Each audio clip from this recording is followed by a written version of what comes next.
from the tip. Very disappointed with our competitiveness and our effort the first 32 minutes of the game. Proud of the group that finished the game the last 8 minutes, and just in terms of competitive spirit. But very disappointed with the fact that I didn't think we had the fight that it takes to compete against anybody, let alone a team that is one of the better teams in this league, a team that we had gone on the road and won a game. Our guys understood the kind of effort it would take to go, but understanding it and executing it are two different things. Coach, it seemed like they were able to get to the rim a lot, especially early on, to maybe build momentum, confidence. Just what did you see that led to that? Yeah, transition, a big thing. We came in to crash the glass. We really wanted to try and, go to the offensive glass. And the tape, I'll be able to tell as I watch the tape and see what happened. But I thought they got a couple runouts where they got behind our last line of defense in transition, number one. And Craig Porter is a dynamic player. I mean, he just is. He can get to the paint whenever he wants, or at least it felt like that tonight. And they got Poto in there they could throw the ball to. So between Poto, Porter, and Rojas, who was very good, they went at us early in the game. They were going to go at Brandon Johnson and try and make him defend early in this game. Brandon is such a key guy for us. And so there's no doubt that their game plan was to go inside and see if they can make Brandon guard. And, you give Wichita State credit. They got that ball to the rim in the paint, and they outscored us heavily in the paint because of it, 40-22. Questions? Defensively, I know you said the energy wasn't there, but them moving the ball around, playing inside out, you guys never just found that sort of team rhythm on defense. How do you fix that going forward? Well, you look back at going into this game, 3 of the previous 4 halves, we've played really good. We played at good halves. It was the one half at Temple and both halves defensively versus Tulsa. First half at Temple was really strong. We didn't play very well in the second half of Temple. A lot of it was our turnovers. We turned the ball over a lot in the second half at Temple.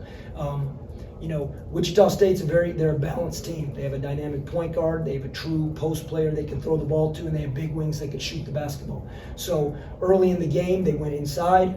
We went to the zone. They hit a big 3. So their players made plays. In terms of fixing it, I don't think it's broken, so to speak, because I think our guys know what our expectation is and what our standard is, and we have to look at it from 2 ways. We have to look at what we didn't do well today fundamentally in terms of what we try and accomplish every day, and then also we have to look at what it's going to take in terms of what South Florida does when we go play them in our next ball game, midweek. So those 2 things, we will attack that, but in terms of the defensive effort and the defensive competitiveness and the willingness to try and make physical plays today, the tape will tell me what happened.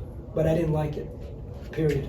Seems like at times in conference play, other teams have a big run, and maybe you guys, as a young team, have trouble maybe turning it around and making a run back. You think part of that is just inexperience and guys maybe looking for somebody to step up on their own team to kind of start thwart that run? Yeah, maybe. It could be that. The first game we played at Wichita, we had a lead. They ended up going back up 8. They made a big run, and we ended up winning that game by whatever we won that first game. So we have answered runs before.